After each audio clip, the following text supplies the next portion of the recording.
No, I'm not doing it. What do you do when a student looks you dead in the eye and says no? Do you argue, threaten, ignore? Whatever you do, don't make this mistake, because how you handle defiance can build or break your classroom. There are 4 big mistakes that teachers make when a student refuses to follow direct instruction. These are easy to fall into because they feel natural in the moment, but they will cost you your authority, your peace, and your classroom structure. Let's break down what not to do and give you a few tips instead. Imagine you walk over to a student that you see on his phone. He's been on it for a little while, and you tried to give him a second to come back and put it away, but he didn't. So now you walk over, you say, Andrew, I see you're on your phone, please put it away. Then you walk away. Now you look back over it, and he's still on it. So now you say, come on, we talked about this, haven't we? I need you to focus, okay, buddy? Hey, let's not do this today, please. Here's the thing. When you beg, over-explain, or joke around with your kids about something you just asked them to do, you're teaching them and everyone else in the classroom a very important lesson.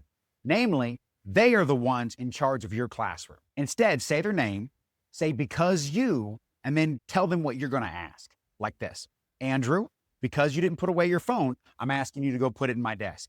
And then move right along. You're not pleading with them, you're giving a consequence immediately. Because when you teach your students that every word you say you mean, they will respond accordingly. Now let's imagine Andrew looks back up at you, says no. Now what you can't do is respond with begging, come on, why are you being so disrespectful? Or with threatening. You know what? Do you want me to send you to the office? Or personalize.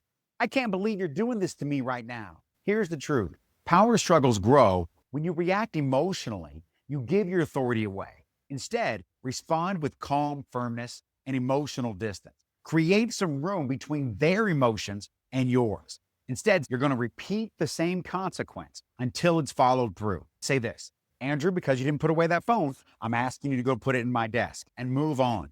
The third mistake is setting consequences and then backing down. Well, you know what, Andrew? Never mind. Or maybe you wait too long. You're like, hey, buddy, come on, put that away. And you just keep waiting. Or maybe you stop and you lecture.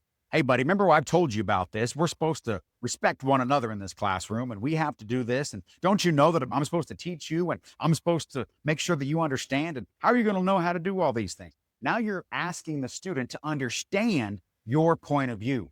That student doesn't need to understand your point of view. All he needs to understand is what you've asked him to do. That's it.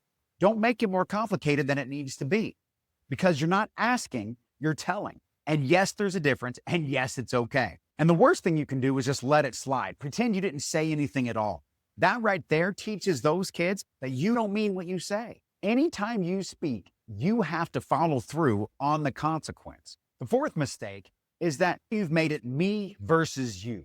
You want to always position yourself alongside the student. Say, hey, I'm on your side. I'm not coming against you. I'm trying to help you learn. But he has to be put back underneath your authority. Whenever he rebels against you and what you've asked him, he's saying, I don't care about this class and I don't want to be a part of this class. But he doesn't get that option. So you have to find a way to not take it personal and to not let it explode. Every other student in the classroom is watching to see what will happen. How do you treat this student?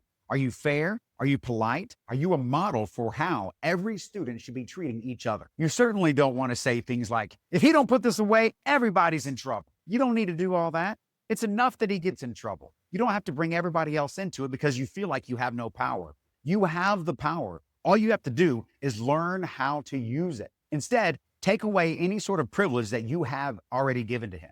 Say, listen, Andrew, you're in charge of you, but I'm in charge of everything that happens in this classroom. Until you put it in my desk, you don't get any free time, you don't get to pick where you sit, and you don't get any rewards at the end of the day. Now they have 2 things pushing against them, the consequence and the privileges. This is one reason why you want to make sure you give privileges to your students, because sometimes you have to take them away. If a student's not willing to submit to your instruction, then they don't get the privileges. And if they try to just ignore all the consequences, don't let them. He might put it in his pocket. They don't get that option. They've missed out on that. Now they have to put it in your desk because you told them that that was the consequence. No, you don't get to back up now. You should have done that when I asked you to. But here's a big mistake that you have to watch out for. Never try to press hard to take away the will of the student.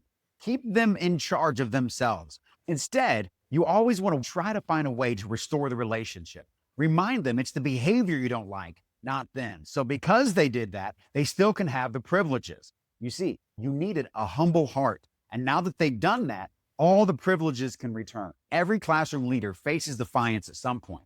How you respond teaches that student and everyone else your ability to self-govern and self-control, which is a model for everyone else. If you want a free step-by-step checklist, download it in the description. Most teachers never get trained in real classroom management. They walk in with the lesson plan, but no plan for behavior. That's why I created the Order Over Chaos Masterclass. Teachers tell me all the time, why didn't anyone teach me this sooner? Click now to preview the masterclass before summer's gone and the chaos hits you head on. Because stronger classrooms don't happen by accident, they're built.